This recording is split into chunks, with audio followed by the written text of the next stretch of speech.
സംസ്ഥാനത്ത് സ്വർണ്ണവില അടിച്ചു കയറുന്നു. സാധാരണ ദിവസത്തിൽ ഒരു തവണയാണ് സ്വർണ്ണവില മാറുന്നത്. എന്നാൽ ഇന്ന് 3 തവണയാണ് സ്വർണ്ണവില കൂടിയത്. ഉച്ചയ്ക്ക് ശേഷം മാത്രം പവനിൽ കൂടിയത് 1600 രൂപയാണ്. ഇതോടെ ഒരു പവൻ സ്വർണ്ണത്തിന്റെ വില 1,10,400 രൂപയായിരിക്കുകയാണ്. നീത നൽകും കൂടുതൽ വിശദാംശങ്ങൾ. നീത, സ്വർണ്ണ വിപണിയിൽ വലിയ മാറ്റമാണ് സംഭവിച്ചുകൊണ്ടിരിക്കുന്നത്. ഒരു തവണയല്ല 3 തവണയാണ് ഇന്ന് കൂടിയിരിക്കുന്നത്. ഇത് എങ്ങോട്ടാണ് ഈ പോക്ക് എന്ന് മാത്രമാണ് ചോദിക്കാനുള്ളത്. പക്ഷേ സൂചിപ്പിച്ചതുപോലെ ഇത്രയും ദിവസം നമ്മൾ കണ്ടത് രാവിലെയും ഉച്ചയ്ക്ക് ശേഷവുമുള്ള ഒരു സ്വർണ്ണവില വർധനയാണെങ്കിൽ ഇന്നിപ്പോൾ രാവിലെ തന്നെ 2 തവണയും ഉച്ചയ്ക്ക് ശേഷം 1 തവണയും അങ്ങനെ 3 തവണയാണ് സ്വർണ്ണവില കൂടിയിരിക്കുന്നത്. അങ്ങനെ ഏകദേശം ഒരു 2 ലക്ഷത്തിലേക്ക് തന്നെയാണ് ഈ പോക്കെന്ന് പറയുന്നതിലും ഒരു അതിശയോക്തി ഉണ്ടാവില്ല. കാരണം നിലവിൽ ഇപ്പോൾ ഇന്നത്തെ ഒരു റേറ്റ് നോക്കുമ്പോൾ ഇതുവരെയുള്ള പവൻ വില നോക്കുമ്പോൾ 1,10,400 രൂപ എന്നുള്ളൊരു വലിയ കണക്കിലേക്ക് എത്തിയിട്ടുണ്ട്. എന്നാൽ രാവിലെ 1,08,000 ആയിരുന്നു. അവിടെ നിന്നുമാണ് ഈ 3 തവണത്തെ ഈ വില വർധനയിൽ 1,10,400 രൂപ എന്നുള്ളൊരു വലിയ സംഖ്യയിലേക്ക് എത്തിയിരിക്കുന്നത്. നേരത്തെ അക്ഷയ് സൂചിപ്പിച്ചതുപോലെ സാമ്പത്തിക വിദഗ്ധരെല്ലാം പറയുന്നതും അത്തരത്തിൽ തന്നെയാണ്. കാരണം 2 ലക്ഷത്തിലേക്കുള്ള പോക്ക് തന്നെയാണ് ഈ സ്വർണ്ണവിലയിൽ കാണുന്നത് എന്നുള്ള കാര്യമാണ്. കഴിഞ്ഞ വർഷം അതായത് ഡിസംബർ 23-നായിരുന്നു 1 ലക്ഷം കടന്നത്. അപ്പോൾ തന്നെ നമ്മൾ എല്ലാവരും വളരെ ആശങ്കയോടെയാണ് ഈ സ്വർണ്ണവിലയൊക്കെ നോക്കിക്കണ്ടത്. കാരണം ഇനിയും വില വർദ്ധിക്കുമോ എന്നുള്ളൊരു ആശങ്കയൊക്കെ ഉണ്ടായിരുന്നു. പിന്നീട് കുറച്ച് ദിവസം ഒരു ആശ്വാസം നൽകിയിരുന്നു. 1 ലക്ഷത്തിൽ താഴെ എത്തിയെങ്കിൽ പോലും പിന്നീടുള്ള കാഴ്ച 1 ലക്ഷത്തിൽ കൂടി നിൽക്കുന്ന ഒരു കാഴ്ച തന്നെയാണ് നമ്മൾ കണ്ടത്. ഇന്നിപ്പോൾ രാവിലത്തെ സമയം സ്വർണ്ണവില കൂടിയത് 1,08,000 എന്നുള്ളൊരു കണക്കിലേക്കായിരുന്നു. ഗ്രാം വില നോക്കുമ്പോൾ 13,500 രൂപ എന്നുള്ള കണക്കായിരുന്നു. പിന്നീട് അധികം താമസിയാതെ തന്നെ വീണ്ടും വില കൂടുകയായിരുന്നു. അങ്ങനെ ഗ്രാമിന് 100 രൂപയും പവന് 800 രൂപയും വർദ്ധിച്ച് 1,08,800 എന്നുള്ളൊരു കണക്കിലേക്ക് പവൻ വില പോയി. അല്പം മുമ്പ് അതായത് ഉച്ചയ്ക്ക് ശേഷത്തെ ഒരു വില വർധന നോക്കുമ്പോൾ ഗ്രാമിന് 200 രൂപയാണ് വർദ്ധിച്ചത്.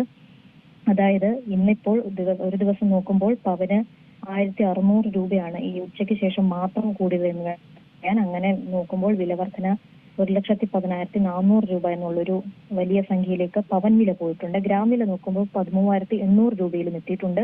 3,160 രൂപയാണ് ഇന്നത്തെ ഒരു ദിവസം കൊണ്ട് ഈ സ്വർണ്ണവില കൂടിയത് എന്നുള്ളതാണ് നമുക്ക് മനസ്സിലാവുന്നത്. നമുക്കറിയുന്നത് പോലെ ട്രംപിന്റെയൊക്കെ ഒരു നിലപാട് തന്നെയാണ് ഈ വിഷയത്തിൽ, ഈ സ്വർണ്ണത്തിൽ ഇത്രത്തോളം വലിയൊരു വില വർധനയിലേക്ക് പോകുന്നത് എന്നുള്ളതാണ് സാമ്പത്തിക വിദഗ്ധരും പറയുന്നത്. ഗ്രീൻലാൻഡ് വിഷയമൊക്കെ വലിയ രീതിയിൽ കത്തി നിൽക്കുന്ന ഒരു സമയം കൂടിയാണ്. അതുകൊണ്ട് തന്നെ US ഡോളറിനെതിരെ രൂപ കൂടുതൽ ദുർബലമാകുന്നുണ്ട്. ഇതെല്ലാമാണ് ഈ സ്വർണ്ണവിലയെ സ്വാധീനിക്കുന്നത് എന്നുള്ളതാണ് വിദഗ്ധർ പറയുന്നത്. നമുക്കറിയുന്നത് പോലെ ഈ ഒരു വിലയെ വെച്ചിട്ട് 1,10,400 രൂപ വെച്ച് നമുക്ക് ഒരു പവൻ വാങ്ങാൻ കഴിയില്ല. നമുക്കറിയുന്ന പോലെ GST ഉൾപ്പെടെയുള്ള കാര്യങ്ങളൊക്കെ ഉണ്ട്, പണിക്കൂലിയുണ്ട്. ഇതെല്ലാം കണക്ക് കൂട്ടുമ്പോൾ വലിയൊരു സംഖ്യ തന്നെ നൽകിയെങ്കിൽ മാത്രമേ സ്വർണം ലഭിക്കുകയുള്ളൂ, അതും ഒരു പവൻ ലഭിക്കുകയുള്ളൂ എന്നുള്ളതാണ്. കഴിഞ്ഞ ദിവസങ്ങളൊക്കെ നമ്മളോട് സംസാരിച്ച സാമ്പത്തിക വിദഗ്ധർ ഉൾപ്പെടെയുള്ളവർ പറഞ്ഞിരുന്നു. അതുപോലെ തന്നെ മർച്ചന്റ് അസോസിയേഷൻ, ഗോൾഡ് ആൻഡ് സിൽവറിന്റെ പ്രതിനിധികൾ നമ്മളോട് സംസാരിക്കുമ്പോൾ പറഞ്ഞത് ഈ ഗ്രാം വില 14,000-ലേക്ക് എത്തും എന്നുള്ള കാര്യം തന്നെയാണ്. അത് ഏറെക്കുറെ ഉറപ്പായി കഴിഞ്ഞിട്ടുണ്ട്. ഇന്നത്തെ ഒരു വില വർധന നോക്കുമ്പോൾ 13,800 രൂപ എന്നുള്ള വിലയിലേക്ക് ഗ്രാം വില പോയിട്ടുണ്ട്. നാളെയും ഇത്തരത്തിൽ കൂടി നിൽക്കുകയാണെങ്കിൽ ഉറപ്പായും 1,4 ലക്ഷം എന്നല്ല 2 ലക്ഷത്തിലേക്ക് തന്നെ പോകാൻ അധികം താമസം ഉണ്ടാകില്ല എന്ന് തന്നെ നമുക്ക് ഈ ഒരു അവസരത്തിൽ ഉറപ്പിക്കേണ്ടി വരും. എന്തായാലും സ്വർണ്ണവില ഇങ്ങനെ കൂടി നിൽക്കുന്ന ഒരു കാഴ്ച തന്നെയാണുള്ളത്. ജ്വല്ലറികളിലേക്കൊക്കെ ആളുകൾ സ്വർണം വിൽക്കാൻ വേണ്ടിയിട്ടാണ് പോകുന്നത് എന്നുള്ളതാണ് ജ്വല്ലറിക്കാർ നമ്മളോട് പറയുന്നത്. അവിടെ സ്വർണം വാങ്ങുന്നതിനേക്കാൾ കൂടുതൽ ഉള്ള സ്വർണത്തെ വിൽക്കാനുള്ളൊരു ടെൻഡൻസിയാണ് അവരുടെ ഭാഗത്തുനിന്ന് ഉണ്ടാകുന്നത്. അതുപോലെ തന്നെ ഈ സാമ്പത്തിക വിദഗ്ധർ പറയുന്ന അനുസരിച്ചാണെങ്കിൽ ഇനിയും സ്വർണത്തിന് വില കൂടും. അങ്ങനെയാണെങ്കിൽ ഇപ്പോൾ സ്വർണം വിൽക്കാൻ പോകുന്നതിനേക്കാൾ കൂടുതൽ ഒന്നുകൂടി വെയിറ്റ് ചെയ്യുകയാണെങ്കിൽ കുറച്ചധികം പൈസ ഈ സ്വർണം വിൽക്കുന്നതിലൂടെ ലഭിക്കും എന്നുള്ള കാര്യമാണ് അവർ പറയുന്നത്. അതായത് ഈ സ്വർണ്ണവില കൂടി നിൽക്കും എന്നുള്ള കാര്യം ഉറപ്പായി കഴിഞ്ഞു. മറ്റൊരു കാര്യമുള്ളത്, ഈ ബജറ്റ് വരാൻ പോകുന്നു. നമുക്കറിയുന്നത് പോലെ കേന്ദ്ര ബജറ്റിന് ശേഷം സ്വർണ്ണവിലയിൽ ഒരു മാറ്റം ഉണ്ടാകുമോ എന്നുള്ള തരത്തിലുള്ള ചർച്ചയൊക്കെ ഉണ്ടായിരുന്നു. അതായത് സ്വർണത്തിന് നൽകിയിരിക്കുന്ന GST കുറയ്ക്കണം എന്നുള്ള ആവശ്യപ്പെട്ടുകൊണ്ട് സ്വർണ്ണ വ്യാപാരികൾ കേന്ദ്രത്തിന് നിവേദനം നൽകിയിട്ടുണ്ട് എന്നുള്ളതാണ് മനസ്സിലാവുന്നത്. പക്ഷേ അത്തരത്തിലുള്ള ഒരു നടപടിയിലേക്ക് കേന്ദ്രം പോകുമോ എന്നുള്ളതാണ് ഇനി കണ്ടറിയേണ്ടത്.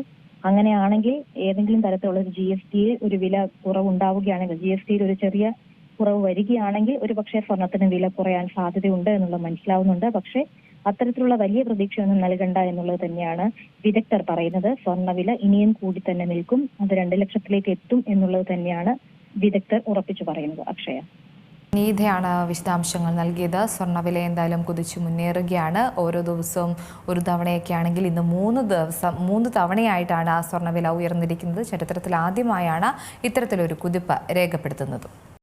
ഏറ്റവും പുതിയ വാർത്തകളും വിശേഷങ്ങളും വിരൽ തുമ്പിലറിയാൻ സീ മലയാളം ന്യൂസ് എല്ലാ ഡിജിറ്റൽ പ്ലാറ്റ്ഫോമുകളിലും ലഭ്യം.